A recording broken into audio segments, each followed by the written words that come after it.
parole est à monsieur Louis Boyard pour le groupe La France Insoumise. Madame la Présidente, ce vendredi, à Villecresnes, dans ma circonscription, un homme a failli mourir.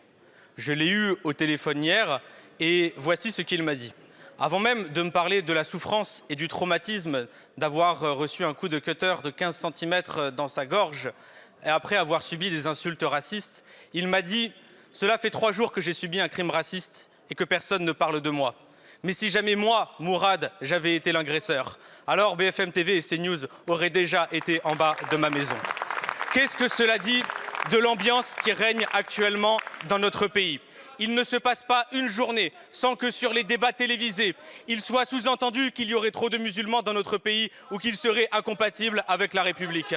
Il ne se passe pas une année sans que vos lois sur l'immigration stigmatisent les personnes noires et arabes et les rendent responsables de tous les problèmes dans notre pays. Voilà des décennies que votre classe politique épouse les thèses du Rassemblement national et stigmatise nos concitoyennes et nos concitoyens qui vivent en France, travaillent en France et quel que soit l'endroit où ils sont nés, ont le droit à l'égalité en France. Monsieur le ministre de l'Intérieur, je vous ai entendu dire que vous attendiez de connaître la nationalité des personnes qui ont commis un meurtre à Saipol. Monsieur, vous les ministres, vous les députés macronistes, vous les députés du Rassemblement national, vos mots ont des conséquences.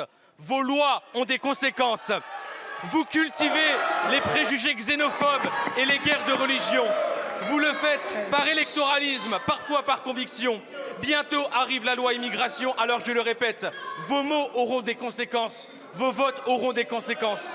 Quel est votre but, ministres, collègues? Rassembler le pays ou le diviser? Et si vous êtes prêts à le diviser, jusqu'où êtes-vous prêts à aller dans l'abject et dans la violence? Je vous remercie. La parole est à monsieur Gérald Darmanin, ministre de l'Intérieur et des Outre-mer. Merci Madame la Présidente, Mesdames et Messieurs les députés, Monsieur le député Boyard.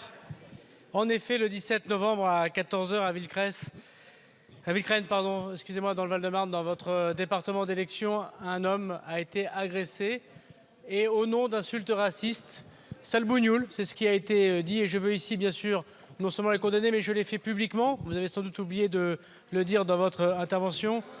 Comme je le fais à chaque fois que l'on touche à un Français, à un être humain sur le territoire national. Et contrairement à vous, je n'essentialise pas. Je suis là pour protéger toutes les personnes, comme tous les policiers et les gendarmes, quelle que soit leur religion, quel que soit leur prénom, quelle que soit leur nationalité. L'auteur est en effet un Français de 76 ans, multirécidiviste.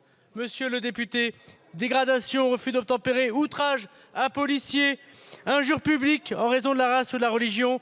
Et il a été interpellé par les effectifs courageux de la BAC que vous voulez supprimer par ailleurs. Et je voudrais ici remercier la police nationale.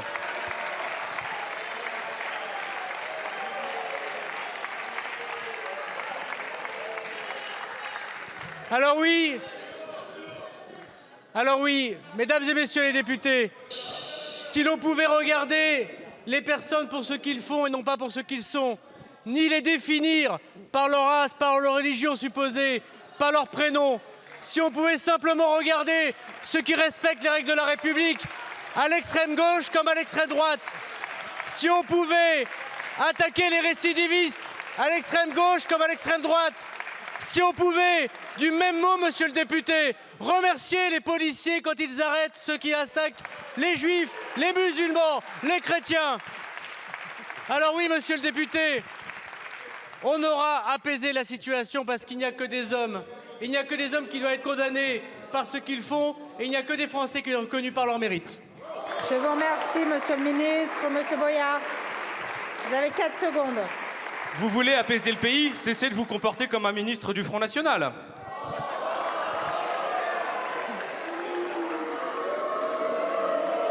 La parole...